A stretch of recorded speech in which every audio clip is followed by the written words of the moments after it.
Hallelujah. Thank you, Jesus. Thank you, Lord. Oh, we worship you, God. Hallelujah. प्रियो, आज की शाम फिर से एक बार हर शाम यीशु के साथ के इस चौथे चरण के इस दूसरे दिन में हम प्रभु यीशु मसीह में आप सभी को सलाम कहते हैं और प्रभु से हमारी प्रार्थना है कि परमेश्वर आपको सुरक्षित रखे, सही सलामत रखे और अपने प्रेम का प्रकटीकरण आपके जीवन में सदैव प्रभु करता रहे। हाँ प्रियो, इन अंत के दिनों में परमेश्वर आपसे अपने भेदों को प्रकट कर देना चाहता है कि खुदावंद यीशु मसीह ही उस अदृश्य परमेश्वर का प्रतिरूप होकर आया, जिसके बहाए गए पवित्र लहू में आपने जीवन पाया और प्रभु यीशु मसीह की परिपूर्णता में ही परमेश्वर की प्रसन्नता ठहरी। और इसलिए आज भी खुदावंद यीशु मसीह हर एक इंसान जिंदगी को बचाना चाहता है, क्योंकि वही परमेश्वर की महिमा का प्रकाश है, वही उसकी महिमा की आशा है और वही अपनी कलीसिया का दूल्हा और सिर है। आइए प्रियो, आज जब आप हमसे जुड़ रहे हैं, आपसे गुजारिश है कि आप अपने कांटेक्ट में रहने वाले लोगों को भी हमारे साथ जोड़ें, ताकि आज बहुत सी जिंदगियां खुदावंद यीशु मसीह में आशीष को पाने पाए। हालेलुया। और इसलिए आइए इसी भाव में इस गीत को सुने, तू ही अदृश्य परमेश्वर का प्रतिरूप मेरे यीशु। ये गीत की पंक्तियां कुलुस्सियों की पत्री उसके पहले अध्याय के 15वें आयत से संबंधित है और मुझे उम्मीद है कि आज आप इस गीत के द्वारा प्रभु की आशीष को पाएंगे।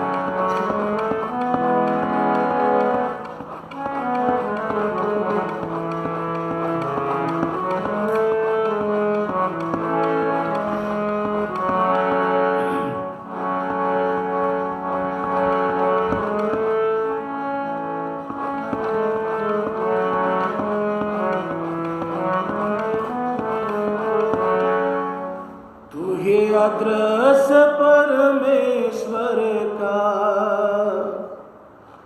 प्रतिरूप मेरे यीशु, तू ही अदृश्य परमेश्वर का प्रतिरूप मेरे यीशु, तू ही अदृश्य परमेश्वर का प्रतिरूप मेरे यीशु। तुझे पाकर धन्य हुआ हूँ, तुझे पाकर धन्य हुआ हूँ, तेरी महिमा से भर गया हूँ। तू ही अदृश्य परमेश्वर का प्रतिरूप मेरे यीशु, तू ही अदृश्य परमेश्वर का प्रतिरूप मेरे यीशु।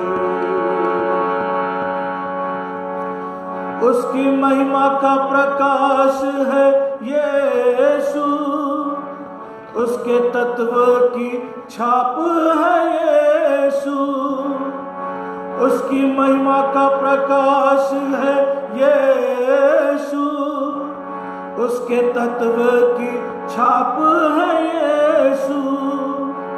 सारी सृष्टि उसी में रची गई और सबसे प्रथम है यीशु, है प्रधान सब बातों में, आदि और अंत प्रभु तू, है प्रधान सब बातों में, आदि और अंत प्रभु तू, तू ही अदृश्य परमेश्वर का प्रतिरूप मेरे यीशु। तुझे पाकर धन्य हुआ हूँ, तेरी महिमा से भर गया तुझे पाकर धन्य हुआ हूँ, तेरी महिमा से भर गया हूँ। तू है अदृश्य परमेश्वर का प्रतिरूप मेरे यीशु। उसकी महिमा की आशा है यीशु, उसकी प्रजा का सिर भी है यीशु। उसकी महिमा की आशा है यीशु, उसकी प्रजा का सिर भी है यीशु। सारे वचनों का भेद यीशु में, उसकी प्रसन्नता है यीशु में। स्वर्ग में है और सारी सृष्टि में उद्धार करता यीशु। स्वर्ग में है और सारी सृष्टि में उद्धार करता यीशु। तुझे पाकर धन्य हुआ हूँ, तेरी महिमा से भर गया हूँ। तुझे पाकर धन्य हुआ हूँ, तेरी महिमा से भर गया हूँ। तू है अदृश्य परमेश्वर का प्रतिरूप मेरे यीशु। तू है अदृश्य परमेश्वर का प्रतिरूप मेरे यीशु। तुझे पाकर धन्य हुआ हूँ, तेरी महिमा से भर गया हूँ। तुझे पाकर धन्य हुआ हूँ, तेरी महिमा से भर गया हूँ। तू है अदृश्य परमेश्वर का प्रतिरूप मेरे यीशु। तू है अदृश्य परमेश्वर का प्रतिरूप मेरे यीशु। प्रतिरूप मेरे यीशु। जीवित परमेश्वर, आपका धन्यवाद हो प्रभु, क्योंकि तूने अपने पुत्र को तुझ अदृश्य और अद्वैत परमेश्वर के रूप में इस संसार में भेजा, और उसने प्रभु तेरे अगम्य प्रेम को हमारे जिंदगियों में, सारे संसार में प्रकट कर दिया। परमेश्वर, हम तेरा धन्यवाद करते हैं। हाँ यीशु, तू परमेश्वर की महिमा का प्रकाश है, और उसी प्रकाश से हमारे अंधकार मनों में हम ज्योति को पाते हैं। तू ही परमेश्वर की महिमा की अनंत आशा है, और उसी आशा में हम अनंत जीवन को प्राप्त करते हैं। और इसलिए हे स्वामी, आज की शाम पवित्र आत्मा के अभिषेक से हमें से हर एक को भर देना प्रभु, ताकि तेरे पवित्र आत्मा की सामर्थ्य में बहुतायत से तेरे कलाम हमारे बीच रखे जाए। पवित्र आत्मा हम में से होकर प्रभु आप बात करें। जितने भी सुनने वाले हैं सभी को प्रभु तू आज स्पर्श कर, प्रभु सहायता कर। यीशु के नाम से प्रार्थना को मांगते हैं, आमीन।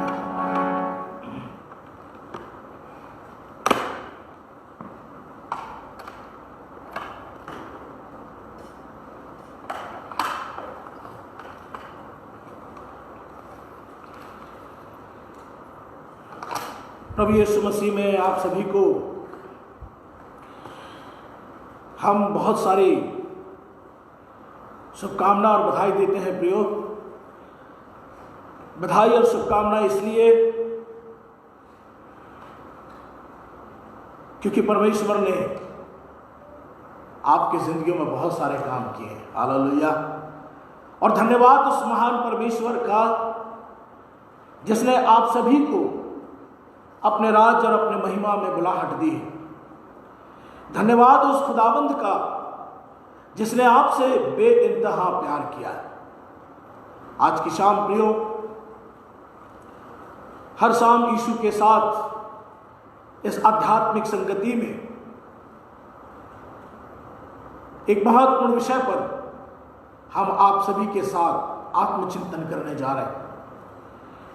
और कुलुस्सियों की पत्री उसके पहले ही अध्याय के 15वें आयत से लेकर 23वें आयत तक हम अपने आत्मचिंतन को केंद्रित करेंगे, जिसमें हमारा मुख्य विषय है अदृश्य परमेश्वर को प्रभु यीशु मसीह ने इस संसार में प्रकट किया और वही अदृश्य परमेश्वर का प्रतिरूप होकर इस संसार में आया।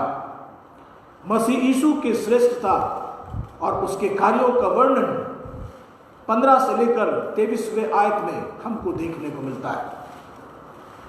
संपूर्ण बाइबल के अंदर यदि आप देखेंगे तो सिर्फ एक ही बात या एक ही महत्वपूर्ण प्रकाशन जो परमेश्वर अपने लोगों को देना चाहता है आरंभ से, सृष्टि के आरंभ से, कि प्रभु यीशु मसीह ही है जो परमेश्वर का प्रतिरूप है। हालेलुया।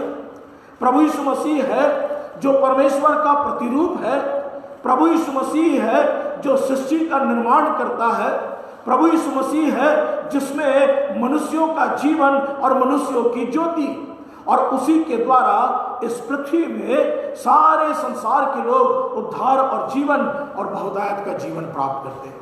और यही एक बात परमेश्वर अपने लोगों को आरंभ से बताना चाहता है परमेश्वर कि बिना प्रभु यीशु मसीह के द्वारा इस संसार में कोई भी व्यक्ति मोक्ष और मुक्ति और उद्धार को नहीं पा सकता। और इसलिए प्रियो, हम आपसे कहना चाहेंगे कि खुदावंद यीशु मसीह को अपनाएं, प्रभु यीशु मसीह को अपने जीवन का आधार माने, क्योंकि वही श्रेष्ठ प्रभु है और उसी ने अदृश्य परमेश्वर को इस संसार में प्रकट कर दिया।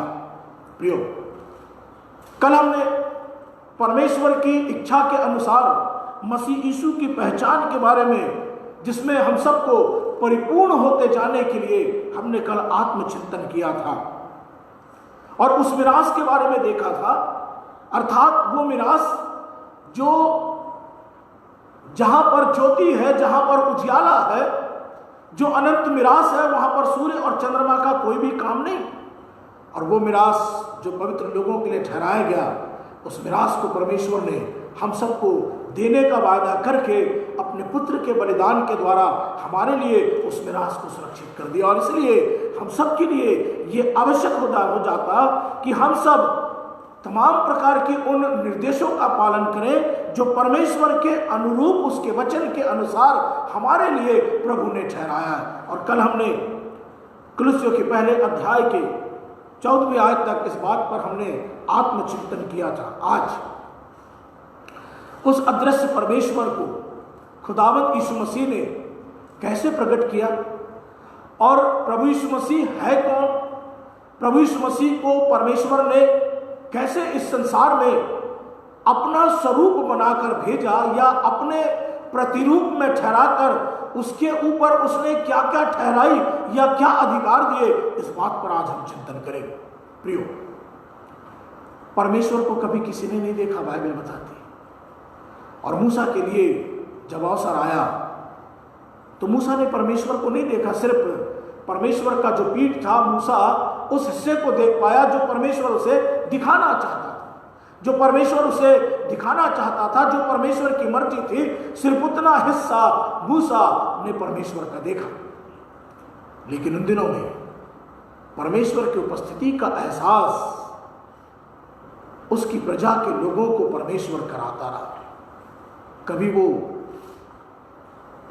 रात में अग्नि का खंभा बनकर, तो कभी दिन में धूप की तपन में वो बादल बनकर आसमान में उन्हें दिखाई देता रहा और उनके साथ साथ चलता रहा। और पुराने नियम में या पुराने अहदनामे में आपको ये तमाम बातें देखने को मिलेगी कि कैसे परमेश्वर अपने लोगों के सामने अपने होने का एहसास या अपने उपस्थिति का चिन्ह लोगों के सामने प्रकट करता था। और उस उपस्थिति से लोगों को बताता था कि मैं तुम्हारे साथ हूं। हालेलुया।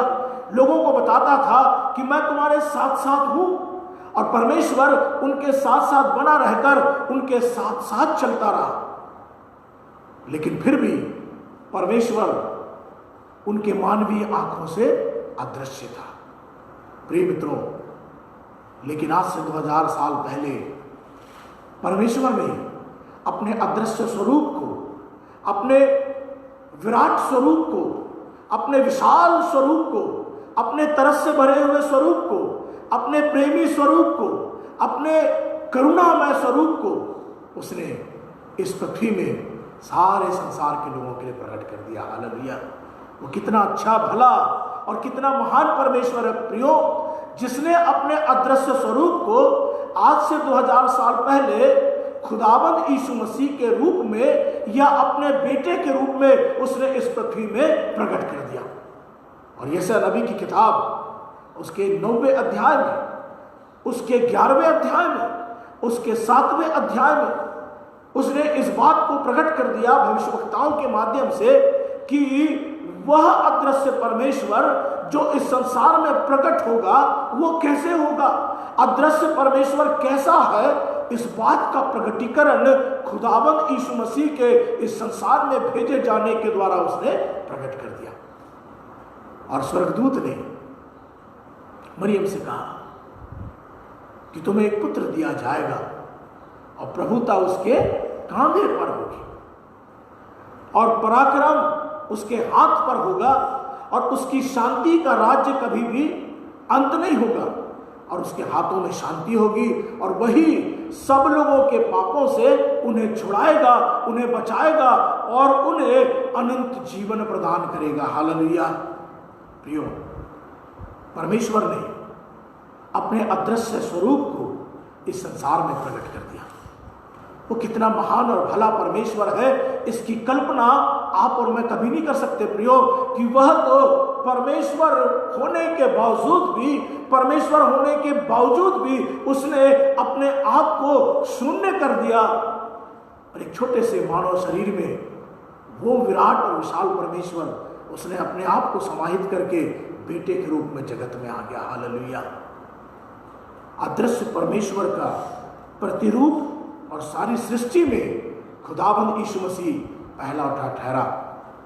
यदि आप नीति वचन उसके 8वें अध्याय 27 से 30 में पढ़ेंगे तो आपको इस अदृश्य परमेश्वर का प्रतिरूप समझ में आएगा कि इस अदृश्य परमेश्वर का एग्जिस्टेंस अर्थात खुदावंद यीशु मसीह जो अदृश्य परमेश्वर का प्रतिरूप है, जो सारी सृष्टि में पहलौठा ठहरा, उसके बारे में वर्णन और लिखा है वहां पर कि वो कहता है कि इससे पहले कि सृष्टि आरंभ होती, मेरे साथ में निकालेंगे नीति वचन की किताब और उसके 8वें अध्याय को निकालें।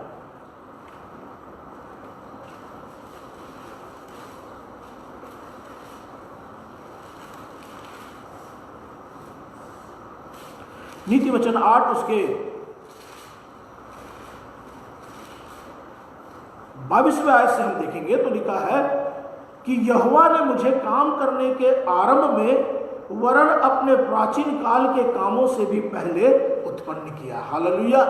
खुदावंद यीशु मसीह जो परमेश्वर का प्रतिरूप अर्थात हूबहू जैसा परमेश्वर है वैसा होकर आया, लेकिन इससे पहले कि वो इस पृथ्वी में जन्म लेता, इससे पहले कि वो उस विराट और विशाल परमेश्वर का प्रतिरूप होकर संसार में आता, लिखता है वचन में कि इससे पहले कि पृथ्वी के काम किए जाते, इससे पहले कि सृष्टि का निर्माण होता, लिखा है कि उसने सबसे पहले मुझे उत्पन्न किया। हालेलुया।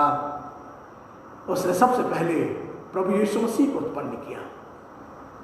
प्रभु यीशु मसीह जो है वो परमेश्वर का प्रतिरूप है, अर्थात वो साक्षात परमेश्वर है। और बाइबल बताती है कि 27वें आयत में कि जब उसने आकाश को स्थिर किया तब मैं वहां पर थी। यहां पे जो शब्द आया है वो बुद्धि के बारे में आया, और बाइबल बताती है कि बुद्धि की नींव जो पृथ्वी की नींव जो है वो बुद्धि के द्वारा रखी गई, अर्थात खुदावंद यीशु मसीह जो है वो परमेश्वर की बुद्धि। बाइबल कहती है कि किसने परमेश्वर की बुद्धि को जाना, अर्थात परमेश्वर की बुद्धि मतलब प्रभु यीशु मसीह। और वो प्रभु यीशु मसीह जो अनंत काल से परमेश्वर का भेद ठहरा, उस गुप्त भेद को परमेश्वर के भक्तों ने इस संसार में प्रकट कर दिया कि वही परमेश्वर का अदृश्य स्वरूप है, अदृश्य प्रतिरूप होकर और संसार में पहलौठा ठहरा।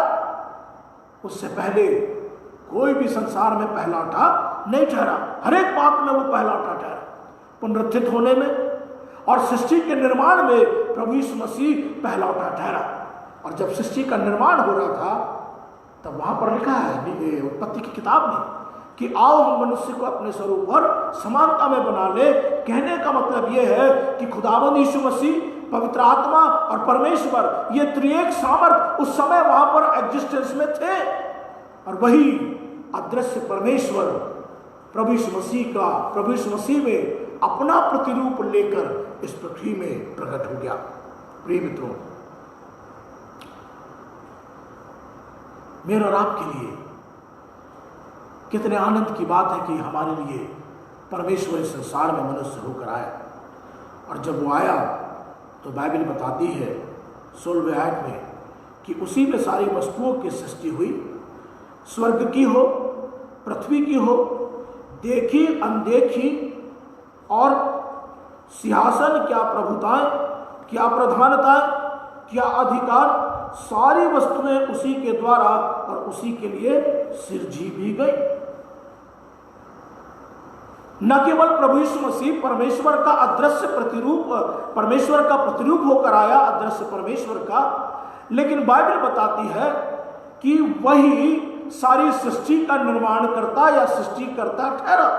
यहां पर लिखा है कि सारी सृष्टि उसी के द्वारा रची गई, और लिखा है कि चाहे वो स्वर्ग की हो, चाहे वो पृथ्वी की हो, क्या प्रधानताएं हो, चाहे वो देखी और अनदेखी प्रधानताएं हो, चाहे वो कोई भी अधिकार हो, सब कुछ उसके द्वारा रची गई और उसके लिए रची गई। हालेलुया। प्रियो, यूहन्ना की इंजील उसके पहले अध्याय के 3रे आयत में आपको देखने को मिलेगा। वहां पर लिखा है कि आदि में वचन था और वचन परमेश्वर के साथ था, और यही वचन जो था वो परमेश्वर था, और इसमें मनुष्यों की ज्योति थी और मनुष्यों का जीवन था, और बिना उसके द्वारा कोई भी वस्तु पृथ्वी की उत्पन्न नहीं हुई। अर्थात उस अदृश्य परमेश्वर का प्रतिरूप होने के साथ ही साथ परमेश्वर एक प्रकाशन हमें देना चाहता है कि वही सृष्टिकर्ता ठहरा। हालेलुया। और तभी वो कहता है नीति वचन के 8 उसके 27 में कि इससे पहले कि आकाश और पृथ्वी की नींव रखी जाती, वहां पर मैं थी, या बुद्धि प्रभु यीशु मसीह परमेश्वर के साथ था, और प्रभु यीशु मसीह के द्वारा ही संपूर्ण सृष्टि का निर्माण हुआ। प्रभु बोलता गया, शब्द के द्वारा सब कुछ निर्मित होता चला गया। प्रियो, बाइबल बताती है कि जब आदम हवा की रचना हुई तो प्रभु ने कहा कि आओ हम इसे अपने स्वरूप और समानता में बनाएं। और इसे अपने स्वरूप और समानता में बनाने का मतलब यह था कि जैसा परमेश्वर है वैसा उसे बनाया जाए। और ठीक उसी रूप को लेकर जो आदम का स्वरूप था, या जो आदम था, वही आदम जो प्रथम था, अब ये दूसरा आदम इस पृथ्वी में यीशु के रूप में बन करके आया। हालेलुया। और तब आदम के नथनों में जीवन का श्वास फूंका गया, रुआक। इब्रानी भाषा का यह शब्द है रुआक, अर्थात द स्पिरिट ऑफ गॉड। और खुदावंद यीशु मसीह जो है वो स्वयं परमेश्वर का आत्मा है, परमेश्वर का पवित्र आत्मा है, अनुग्रह का आत्मा है, जो परमेश्वर ने आदम के अंदर डाला। अर्थात वो जीवन जो प्रभु यीशु मसीह में है और था उस समय, वो जीवन आदम जैसे मिट्टी के पुतले में परमेश्वर ने डालकर इस संसार में उसे जीवित प्राणी बना दिया। हालेलुया। और तभी पहला यूहन्ना 5:12 में लिखा है, जिसके पास परमेश्वर का पुत्र है उसके पास में जीवन, और जिसके पास परमेश्वर का पुत्र नहीं है उसके पास में जीवन भी नहीं। प्रिय मित्रों, खुदावंद यीशु मसीह अदृश्य परमेश्वर का प्रतिरूप होकर इस संसार में आया। फिर उसके आगे के आयतों में लिखा है कि वही सब वस्तुओं में प्रथम है और सब वस्तुएं उसी में स्थिर रहती। ही कंट्रोल्स एवरीथिंग, ही होल्ड्स एवरीथिंग। वो सब कुछ संसार को अपने नियंत्रण में रखता है और सारा संसार जो है उस महान परमेश्वर के नियंत्रण में पाया जाता। लिखा है कि सब वस्तुओं में वो प्रथम ठहरा, वो दूसरा नहीं ठहरा, वो अंत नहीं ठहरा, लेकिन वह सब वस्तुओं का श्रेष्ठ ठहरा। उसकी श्रेष्ठता और उसके श्रेष्ठतम का जो स्वभाव है या उसकी श्रेष्ठता का सबसे बड़ी जो विशेषता है कि वह सब बातों में श्रेष्ठ और प्रथम ठहरा।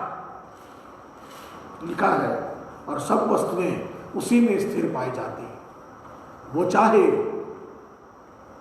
तो सारी वस्तुओं को अस्थिर कर दे, वो चाहे तो पृथ्वी को डावाडोल कर दे, वो चाहे तो पृथ्वी में भयानक महामारी और बीमारी ला दे, वो चाहे तो इंसानी जिंदगी को चुटकियों में समाप्त कर दे, वो चाहे तो इंसानी जिंदगी के अंदर श्राप और इंसानी जिंदगी के अंदर दंड को लेकर के आए और पृथ्वी को फूंक मारे और पृथ्वी समाप्त हो जाए।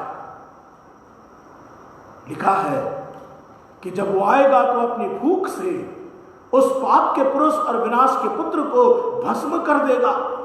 उसकी फूंक में इतनी ताकत है प्रियो, लेकिन वह परमेश्वर आज भी संपूर्ण सृष्टि को स्थिरता प्रदान किए हुए है। उसके पीछे केवल और केवल एक ही कारण है, क्योंकि वो परमेश्वर मनुष्य से प्रेम करता है, आपसे प्यार करता है और आपके पापमय दशा से आपको बचाना चाहता है। हालेलुया।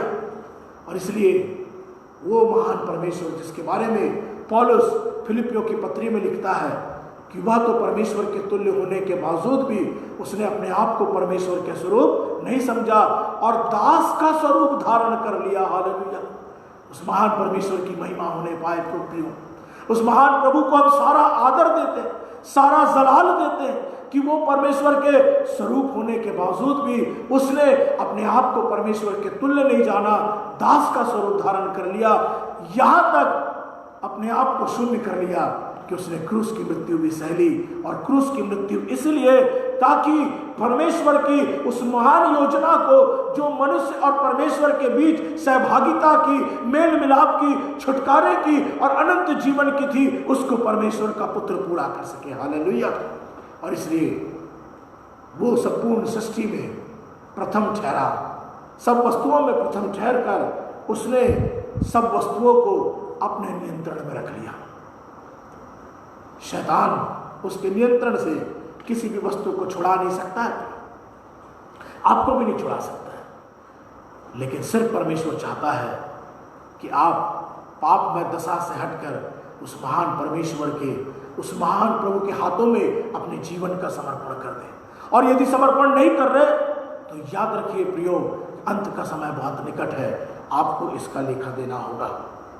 आगे फिर प्रभु भेद प्रकट करता है कि न केवल उसने संपूर्ण सृष्टि को स्थिरता प्रदान की, उसने कंट्रोल करके रखा, परंतु चौथी और महत्वपूर्ण बात कि वह अपनी कलीसिया का सिर है और वही आदि और मरे हुओं में से जी उठने वालों में पहलौठा और सब बातों में वही प्रधान परमेश्वर है। हालेलुया। प्रिय मित्रों, प्रभु यीशु मसीह जो है वह अपनी कलीसिया का सिर है, अर्थात परमेश्वर ने जिस प्रजा को ठहराया और अलग किया, जिस प्रजा को परमेश्वर ने इस संसार से अलग करके रखा है और अपनी कलीसिया के रूप में उसे नियुक्त किया है, उस कलीसिया का सिर खुदावंद यीशु मसीह है। इफिसियों की पत्री में आप देखेंगे तो कलीसिया और प्रभु यीशु मसीह के संबंध का वर्णन पहला कुरिन्थियों 12 उसके 27वें आयत में, इफिसियों की पत्री 1:22 से 23, इफिसियों 5 और उसके 25वें आयत में यहां पर कलीसिया का वर्णन है कि खुदावंद यीशु मसीह, पूरी कलीसिया जो उसकी देह है उसका सिर प्रभु यीशु मसीह। और जिस प्रकार प्रभु यीशु मसीह कलीसिया का सिर है, प्रभु यीशु मसीह अपनी कलीसिया को बचाने के लिए इफिसियों 5 उसके 25 पर लिखा है कि उसने जल में से स्नान करके उसने कलीसिया को तेजस्वी, निष्कलंक और बिना झुर्री वाली बनाए जाने के लिए उसने अपने आप को कलीसिया के लिए दे दिया। और ये जो भेद है, ये इसका भेद 31वें आयत में हमको देखने को मिलता है कि ये भेद केवल इतना है कि कलीसिया से खुदावंद यीशु मसीह प्रेम करता है और कलीसिया के लिए उसने अपने आप को दे दिया, ताकि कलीसिया जब तक प्रभु ना आ जाए तब तक अपने दूल्हे से मुलाकात करने के लिए अपने आप को तैयार कर सके, निष्कलंक रह सके, पवित्र रह सके, अपने आप को वो पवित्रता का भेष धारण करके अपने दूल्हे के लिए अपने आप को तैयार कर सके। और इसलिए खुदावंद यीशु मसीह ने इस संसार में आकर अपने आप को बलिदान कर दिया, ताकि वो अपनी दुल्हन को तैयार कर सके, दुल्हन को पवित्र कर सके, और जब वो आए तो अपनी दुल्हन को अनंत काल तक के लिए अपने बादशाहत में ले जा सके। ये उसकी महान योजना का एक बहुत बड़ा कार्य है प्रियो, जिसमें परमेश्वर ने अपने पुत्र को भेजा। वह अपने कलीसिया का सिर है और अपनी प्रजा का राजा है। हालेलुया। खुदावंद यीशु मसीह अपनी प्रजा का राजा है, वो राजाओं का राजा है, वो प्रभुओं का प्रभु है। और जब वो आएगा तो वह अपनी प्रजा का राजा होकर अपनी प्रजा को अपनी अनंत काल तक की बादशाहत में लेकर के जाएगा। प्रियो, इस संसार में आपने बहुत से राजाओं को देखा है, इस संसार में बहुत से राजाओं से आपका परिचय होता है, आपने इस संसार में बहुत सारे राजाओं के बारे में सुना है, लेकिन ये वो राजा है जो अपनी प्रजा के लिए अपने प्राणों तक को बलिदान कर देता है। ये वो राजा है जो अपनी प्रजा के लिए तरस से भरा हुआ है। ये वो राजा है जिसने अपनी प्रजा के दंड को अपने ऊपर ले लिया और बहुतायत की जिंदगी अपनी प्रजा को देना चाहता और दे दिया। सिर्फ प्रजा को चाहिए कि अपनी राजा की अधीनता को स्वीकार करे। हालेलुया। प्रजा को चाहिए कि अपने राजा के अधीनता और उसके स्वामित्व में आ जाए, क्योंकि प्रजा जो है राजा को बिलोंग करती है और यीशु आपका राजा है, यीशु आपका दूल्हा है, यीशु अपनी कलीसिया का सिर है। और बाइबल बताती है कि देखो, उस मेमने के विवाह का समय आ पहुंचा है। मेमने के विवाह का समय बहुत निकट है और अब वो अपनी दुल्हन से विवाह करने की तैयारी पर है और दूल्हा दरवाजे पर खड़ा है। प्रियो, क्या आप तैयार हैं अपने दूल्हे से मुलाकात करने के लिए? आगे की आयतों में जब आप पढ़ेंगे तो लिखा है कि वह तो पहलौठा ठहरा, क्योंकि पिता की प्रसन्नता इसी में है कि उसमें सारी परिपूर्णता वास करे। न केवल वो परमेश्वर का, वो अदृश्य परमेश्वर का प्रतिरूप है, न केवल सारी सृष्टि का वो रचनाकार है, न केवल सारी प्रधानताएं और सब कुछ पृथ्वी में उसके कंट्रोल में है, न केवल वो कलीसिया का सिर और अपनी प्रजा का राजा है, परंतु बाइबल बताती है कि परमेश्वर की प्रसन्नता और परिपूर्णता यीशु मसीह में निवास करती है। हालेलुया। एक बड़ा प्रकाशन है प्रियो।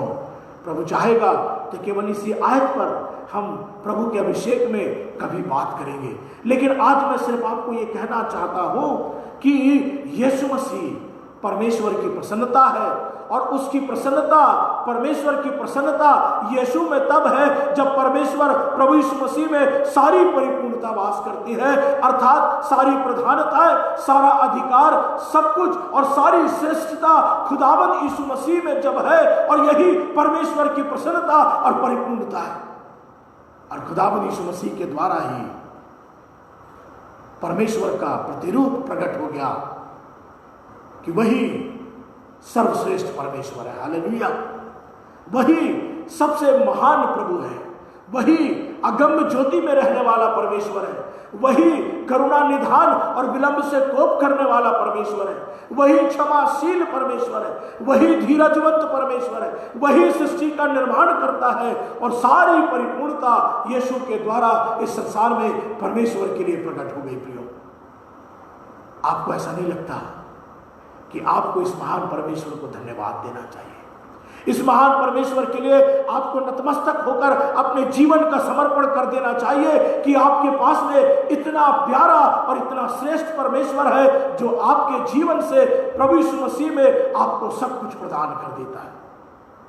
और फिर लिखा है कि उसने ऐसा करने के द्वारा उसने एक बहुत बड़ा कार्य परमेश्वर ने प्रकट कर दिया। और बड़ा कार्य ये था जो अनंत काल से, जो आरंभ से था, और वो कार्य उसने इस संसार में आज से 2000 साल पहले क्रूस वेदी पर उसने प्रकट कर दिया। और प्रकट करने के बाद सदा काल के लिए उसने ठहरा दिया। और ठहराया इसलिए क्योंकि एक बड़ी योजना परमेश्वर की थी कि आदम और हवा के बीच में, आदम हवा और परमेश्वर के बीच में जो अलगाव था, जो पाप के कारण जो विभाजन था, पाप के कारण जो बैर था, पाप के कारण जो परमेश्वर और आदम हवा के बीच में जो विभाजन था, उन सब बातों को मिटाने के लिए परमेश्वर ने अपने पुत्र को इस संसार में भेजा। और लिखा है कि उसके क्रूस पर बहे हुए लहू के द्वारा मेल मिलाप करके सब वस्तुओं का उसी के द्वारा अपने साथ मेल करने, चाहे वे पृथ्वी पर की हो चाहे स्वर्ग में की। प्रियो, परमेश्वर ने अपने पुत्र के बलिदान के द्वारा और उसके जी उठने के द्वारा उसने हम सब का, चाहे वो इस पृथ्वी की हो या स्वर्ग के राज्य की हो, उसने हमसे मेल करवा लिया, कर लिया। अब जो है, हम जो अलग किए हुए थे, हम जो निकाले हुए थे, बाइबल बताती है इफिसियों की पत्री उसके 2 अध्याय के अंदर में कि हम जो अलग किए हुए लोग थे, इज़राइल के पद से अलग किए हुए लोग थे, उसकी प्रजा के रूप में हमारी पहचान नहीं थी। लेकिन बाइबल बताती है कि तुम जो पहले निकाले हुए थे और बुरे कामों के कारण मन से परमेश्वर के बैरी थे, प्रियो, हम सबको परमेश्वर ने प्रभु यीशु मसीह में अपने साथ मेल मिलाप कर लिया। ओ प्रभु का धन्यवाद प्रियो, उसने हमारा मेल कर लिया परमेश्वर ने प्रभु यीशु मसीह के द्वारा, और वो हमारे लिए और परमेश्वर के बीच में प्रभु यीशु मसीह मध्यस्थ ठहरा और उसके लिए बेशकीमती लहू चुकाया गया। एक ऐसी कीमत चुकाई गई जिसकी कीमत कोई भी व्यक्ति चुका नहीं सकता है। हम अपने कामों के कारण परमेश्वर से मन से बैरी थे, परमेश्वर के मन से बैरी थे। हम कभी भी उसके हो नहीं सकते थे, कभी भी परमेश्वर और हमारे बीच में मित्रता और सामंजस्य नहीं हो सकता था। लेकिन परमेश्वर ने जिस विधि और विधान को ठहराया था कि जब तक कोई भी निष्कलंक मेमना बलिदान ना किया जाए, परमेश्वर के साथ मनुष्य की अनंत काल तक की सहभागिता नहीं हो सकती। वो पाप से क्षमा को नहीं पा सकता, पाप से शुद्धिकरण को प्राप्त नहीं कर सकता। और इसीलिए इस पवित्र बलिदान या प्रायश्चित और पाप शुद्धिकरण के बलिदान को खुदावंद यीशु मसीह ने के द्वारा परमेश्वर ने प्रकट कर दिया और पूरा कर दिया और सिद्ध बलिदान हमारे लिए ठहराया, ताकि उस सिद्ध बलिदान में परमेश्वर और हमारे बीच में मेल मिलाप हो जाए और हम अब दास नहीं परंतु परमेश्वर के बेटे और बेटियां बन जाए। हालेलुया। और इसलिए तो बाइबल बताती है कि उसने हम सबको सेठ बेत में सब कुछ दे दिया और हम सब उसके लिए पालक बेटे और बेटियां कहलाए जाते। कहने का मतलब यह है, ले पालक बेटे और बेटियां अर्थात जो प्रभु यीशु मसीह का है वो अब हमारा है। जो प्रभु यीशु मसीह संगी वारिस ठहरा, अब मैं और आप प्रभु यीशु मसीह के संगी वारिस। जैसा पिता ने उसे अधिकार दिया, वो अधिकार परमेश्वर ने हम सबको दे दिया है।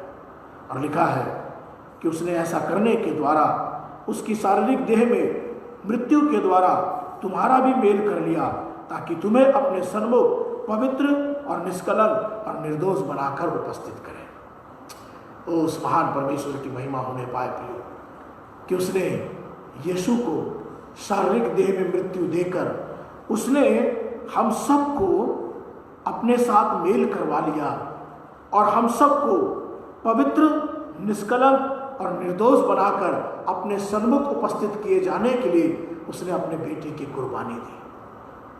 और इसलिए वह स्वयं अपने बेटे को इस संसार में अदृश्य परमेश्वर का प्रतिरूप बनाकर भेज दिया, अर्थात खुद परमेश्वर जगत में आ गया। प्रिय, वो आपको बचाने के लिए आ गया ताकि वह अपने सन्मुख आपको निर्दोष, निष्कलंक और पवित्र करके आपको अपने सामने खड़ा कर सके, बनाकर खड़ा कर सके। आप पहले बिगड़े हुए थे, आपके जीवन में पाप की प्रभुता थी, आपके जीवन में शरीर की अभिलाषा थी, आपके जीवन में तमाम प्रकार की बातें थी, और यदि आज भी है तो परमेश्वर आपको पवित्र, निष्कलंक और निर्दोष बनाए जाने में आज भी परमेश्वर सक्षम है, और उसका लहू आज भी आपको छुटकारा दे सकता है। सिर्फ आपको विश्वास करना, बाकी परमेश्वर का अनुग्रह आपके जीवन में काम कर देगा। और जब आप प्रायश्चित करेंगे तो परमेश्वर आपको आज भी अपने सामने खड़ा करने के लिए योग्य और विश्वास योग्य प्रभु है।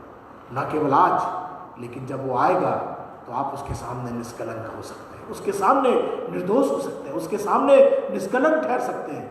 और जो निर्दोष होगा, जो निष्कलंक होगा, जो परमेश्वर की दृष्टि में पवित्र होगा, वही अनंत राज्य में प्रवेश करेगा, नरक से बचाया जाएगा।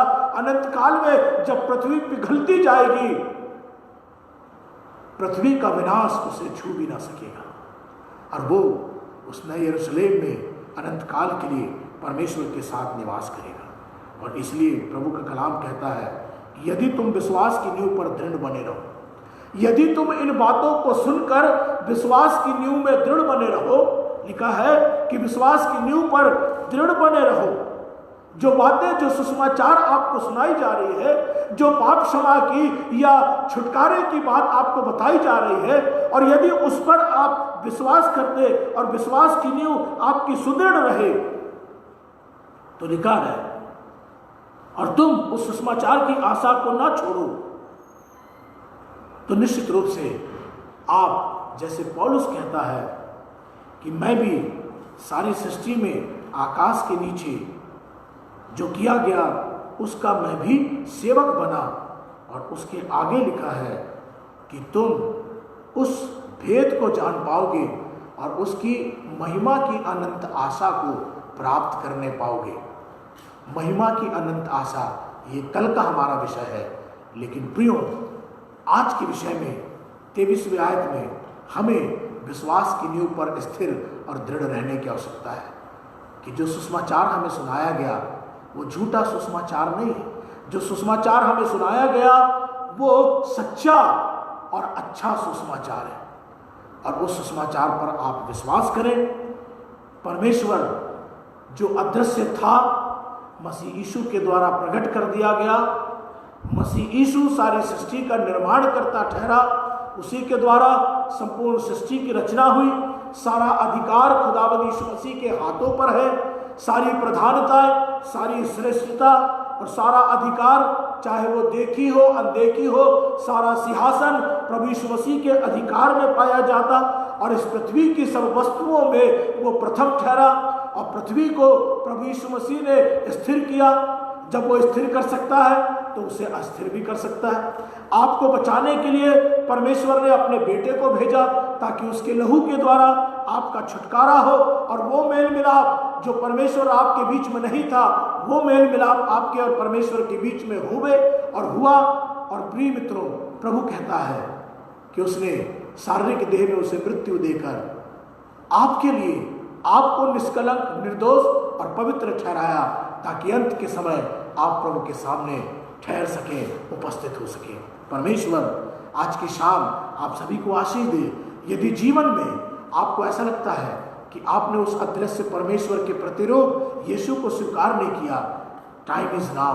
अभी आपके पास में समय है प्रियो कि आप यीशु को स्वीकार करें और अपने जीवन का सर्वस्व प्रभु के हाथ में दे दे। प्रभु आपको बहुतायत की आशीष दे, क्योंकि उसने अपने बेटे के द्वारा आपका मेल अपने साथ में करवा लिया और उसे शारीरिक मृत्यु दी, ताकि आपको निर्दोष, निष्कलंक और पवित्र ठहराकर आपके जीवन से वो महिमा ले और अंत के समय आपको अनंत राज में वो आपको प्रवेश दिलाए।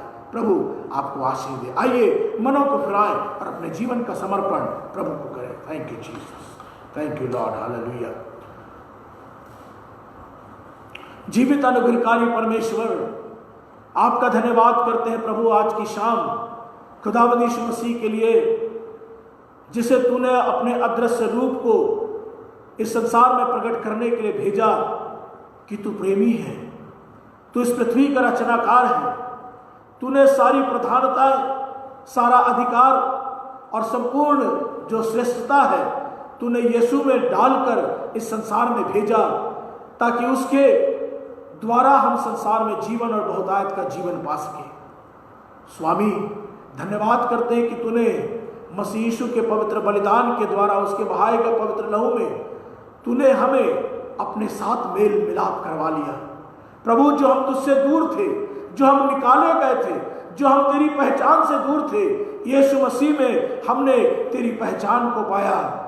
और प्रभु, हमने तुझ में उस बड़ी प्रतिज्ञा को पाया जिसमें तूने यीशु को बलिदान करके तूने निष्कलंक खड़ा किया, हमें पवित्र किया, तूने हमें निर्दोष किया, ताकि हम अंत के समय तेरे सामने प्रभु खराई से खड़े रह सके। प्रभु, तू सहायता कर, अपने अनुग्रह की भरपूरी दे।